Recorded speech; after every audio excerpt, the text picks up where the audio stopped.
Hey all, Kelpier here. Welcome to the Onion Buns. So today we're doing number 5 of my top 20 games of all time. Coming in at number 5 is an absolute masterpiece. Deus Ex Human Revolution Director's Cut. Now I say Director's Cut because that was the expansion, I guess you would call it,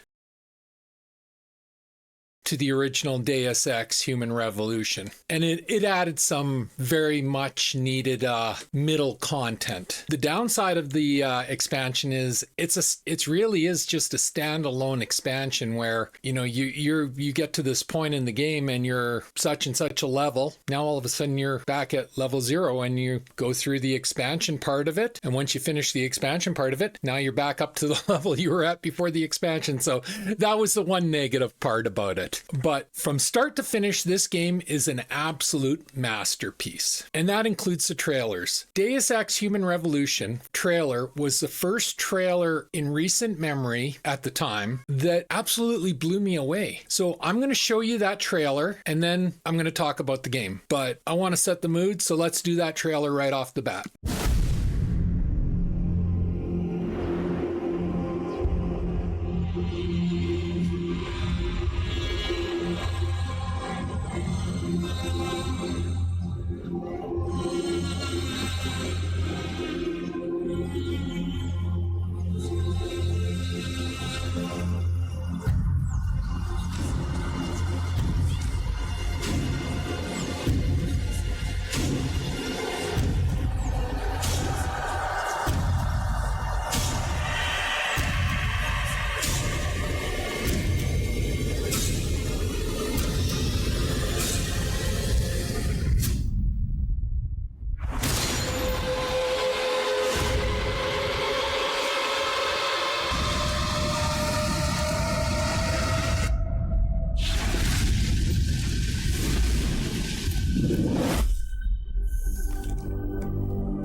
I never asked for this.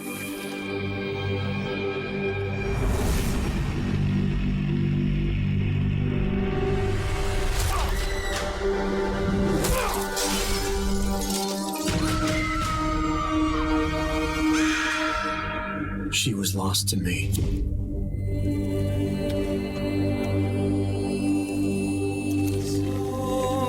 If you want to make enemies, try to change something.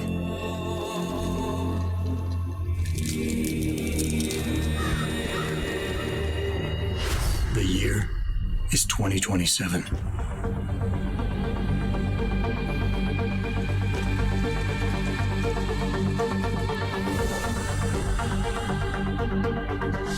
It's a time of great innovation and technological advancement.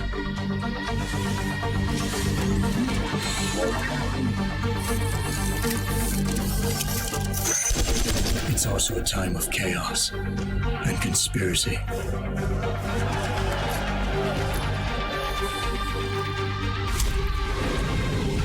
don't even know whose side I'm on. Breaking news. The riots continue in the streets of Detroit. Protesters rallying outside of Sarif Industries, one of the world's leaders in the controversial science of human augmentation. These people, Adam, they're like ghosts. Always in the shadows. Always hiding behind lies and proxy soldiers. I need you to find them. They cannot stop us. They cannot stop the future. I never had a choice of what happened to me. How do you feel, Adam? The body may heal, but the mind is not always so resilient.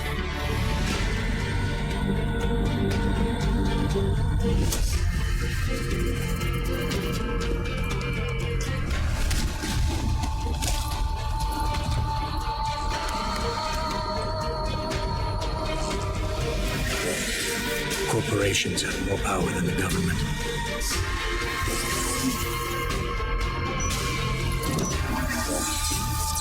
Help!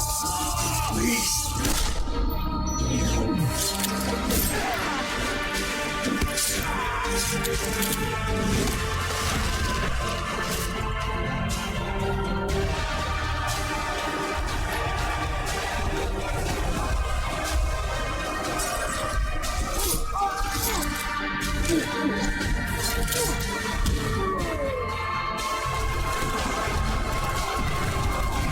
Police have opened fire on the crowd.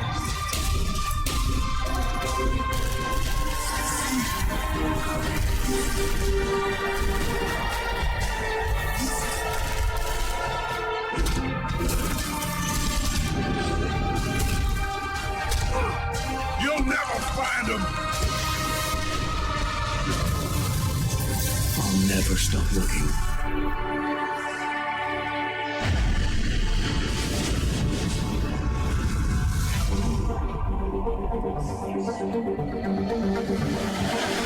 It's not the end of the world, but you can see it from here.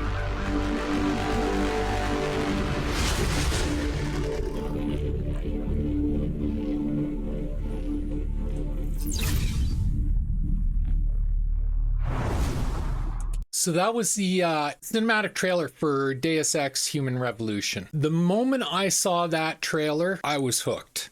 And I had to have that game. And that game delivered on every front, every aspect. There's nothing I have to say bad about that game. The writing is spectacular. Oh, actually, sorry, there is one bad thing I have to say about the writing in that game. They predicted, it's out of Montreal, Canada. So they predicted years before it happened, Prime Minister Justin Trudeau. I don't think I will ever forgive them for that. I don't think I'll ever forgive Eidos for that. But other than that, the game is, it's that word again, masterpiece. It's a action RPG, first person, which I'm not really a big fan of first person, but they do it really well. How they do it is you're first person until you take cover. And as soon as you take cover, it goes to third person. So that little bit made a world of difference for me. And it was an absolute night and day difference maker for me.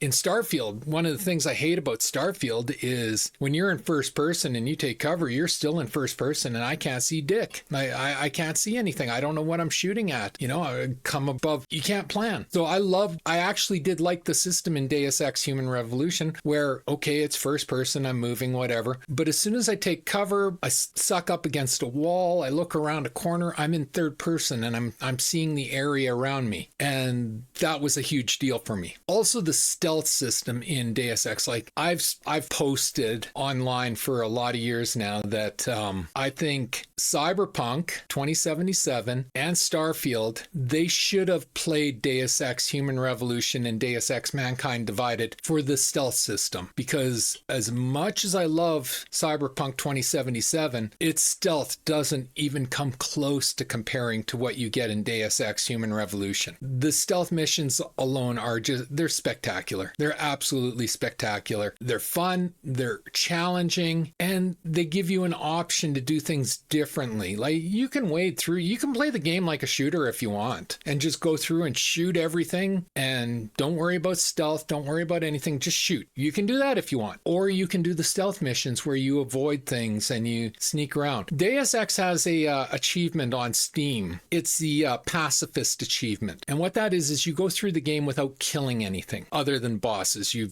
don't have a choice. You have to kill the bosses. But anything else, you go through the game without killing anything. You only do non-lethal attacks and you do a lot of stealth where you just avoid. And it's a really challenging system. Like to get that achievement, and I did get that achievement, but to get it is not easy. One mess up and it's gone. Boom. You know, one accident, and if you didn't save recently and you miss it, it's done. So it's a really hard achievement to get, but it makes the game really, really interesting. Yeah. So I think the best thing I can do here is I'm going to play a few more trailers for you. And the other one I want to point out is in that cinematic trailer you just saw, half of that was actual gameplay. So even though this game was made, when was it made? This game was made in 2011. So 14 years ago now. And And it's still, as you saw in the cinematic trailer, its graphics hold up today. Like, those graphics are as good as what I got in Starfield. Probably better, to be honest. Starfield uses a lot more oomph in your computer specs, but I honestly think this game looked a lot better. So anyway, let's take a look at some of the other trailers they have for this game, because like I said, it's 14 years old, so there's a lot of trailers out there for it. So I'm going to pick some of the better trailers that I know of and just try to give you an idea of what this game is about through that.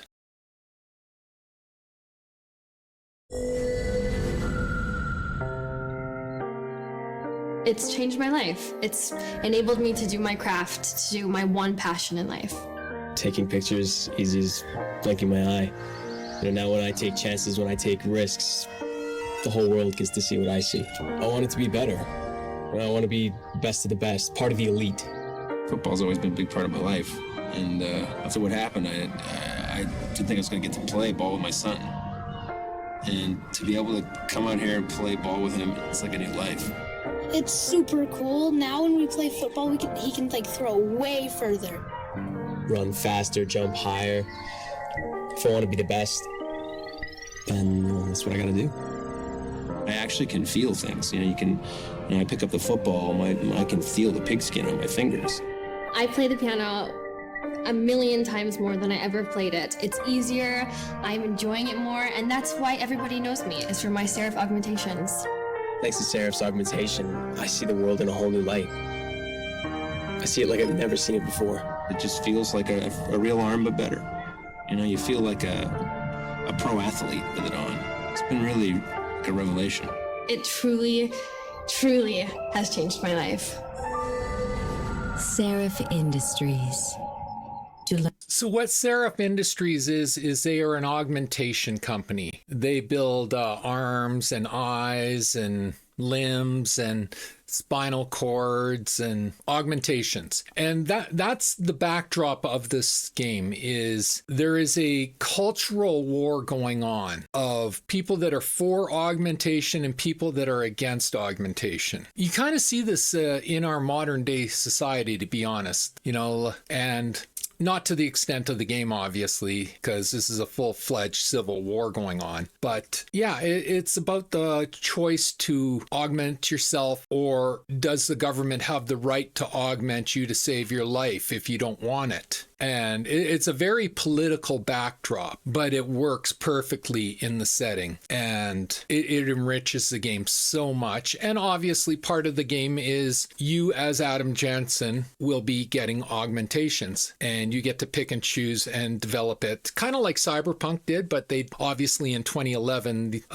Eidos did it first with Deus Ex Human Revolution. But it's an excellent political backstory that just enriches the environment of the game and the setting.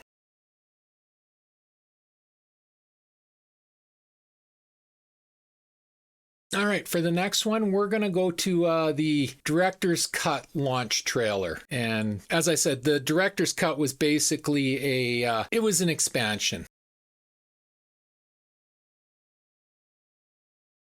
added to the game, and it fits right in. Probably about 2/3 of the way into the game, this expansion hits, but it's absolutely amazing. So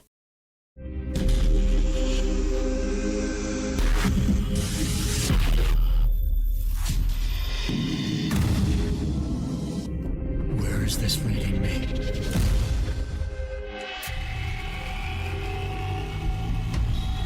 What have I become?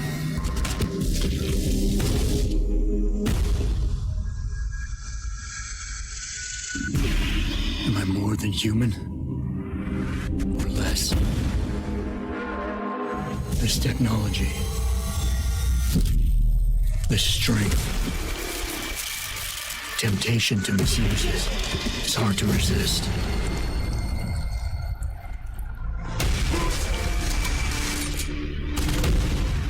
If he stick his head out, our young medical is gonna chop it off. Am I strong enough to stay human?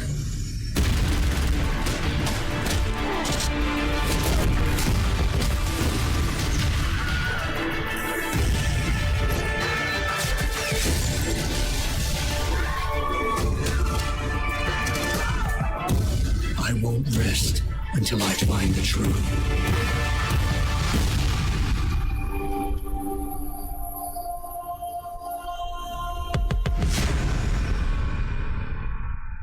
So yeah, it's one of the best, let's call it a DLC, and it's one of the best DLCs. It's not quite as good as Heart of Stone for The Witcher or the Liberty City for Cyberpunk 2077, but I'd say it's probably about the third best DLC I've ever seen in a video game. And you've heard me mention Mankind Divided. Mankind Divided was the sequel to Deus Ex Human Revolution. It has all of the stealth, it has all of the augments, it has all of the graphics. It's an excellent game, but it doesn't have the writing. The writing just did not live up to Human Revolution, and it don't get me wrong, it's still an interesting game and it has some interesting concepts. But I think what part of the reason why Mankind Divided didn't work so well for me is because in Human Revolution, you go to Detroit, you go to Montreal, you go to Taiwan, and a few other locations I'm not going to spoil. In Mankind Divided, you're in Prague and you stay in Prague. And I think being focused only in one city hurt the game, or at least in my eyes, it hurt the game. I liked being that world traveler because the conspiracy I was hunting down in Deus Ex Human Revolution was a worldwide conspiracy spread over the whole world. Whereas in Mankind Divided, you've kind of felt linear. You're in this one spot and you stay in this one spot.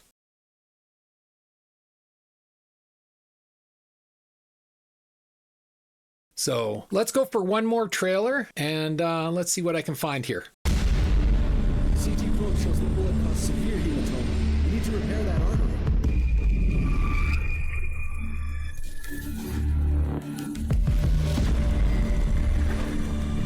My God, this thing was glass.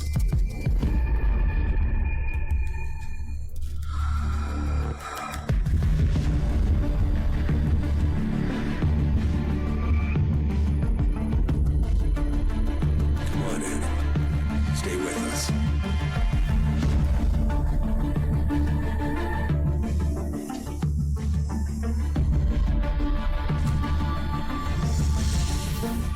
Yeah, he's not going to do it like this. Medical insertion ERCC1.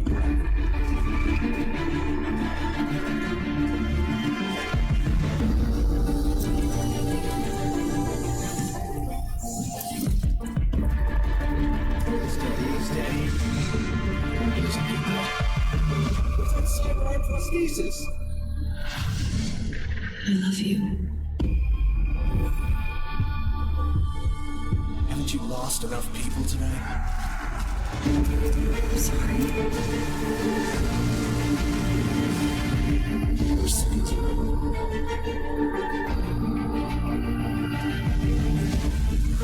His body can take it.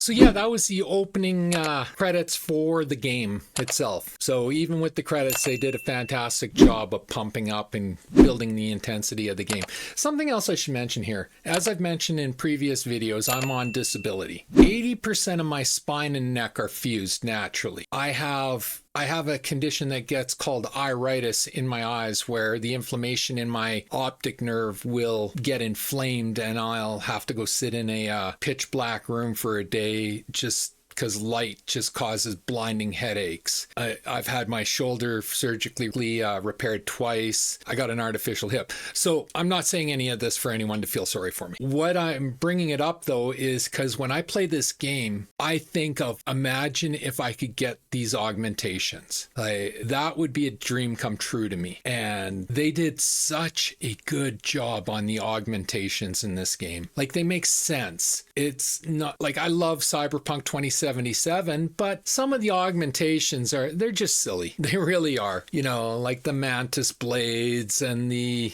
gorilla arms and that. They're just silly, but they're functional in the game, but they're not really functional for real life. The augmentations in this game, you could see being medical augmentations in real life if we had the technology. So that's just a side point on it, but it's like, for somebody that lives in that world, I dream of getting some of this stuff, just waking up and being able to move my spine again and all that sort of stuff. So that might be making me enjoy the game more than maybe your average person would, because it gets my imagination going a bit. But yeah, I love this game, and I strongly suggest anyone who's never played it. This is one of the few games that I always suggest to other people. I have a buddy I used to play games with, Vamp, and when we finished ESO, he was asking, well, do you know of any games that I should play? And I'm like, yeah, you got to play Deus Ex Human Revolution. He's like, oh, I never heard of it. I'm like, no, you got to take my word for it. So he picked it up, and I guess this would have been probably 10 years after it released. And he picked it up and he couldn't put it down. He loved it. At least that's what he told me, is he loved it. He played it right through. He was hooked from word go. Just, it is an excellent game. And yeah, that's my number 5 game of all time, is Deus Ex Human Revolution Director's Cut. I strongly suggest, I don't think you can even buy the version without the Director's Cut, but if you can, buy the Director's Cut. That extra little bit of content really does improve the game tenfold. And yeah. So anyway, that was number 5 game. If you liked the video, leave a like and subscribe and share. I'm trying to grow my channel, so a like, a subscribe, and a share helps me greatly. If you didn't like the video, leave a dislike. Always feel free to leave a comment. Don't worry, I don't swing my cane too strongly anymore if I dislike your comment. And as always, pew pew pew and shit. Thanks for watching. Bye.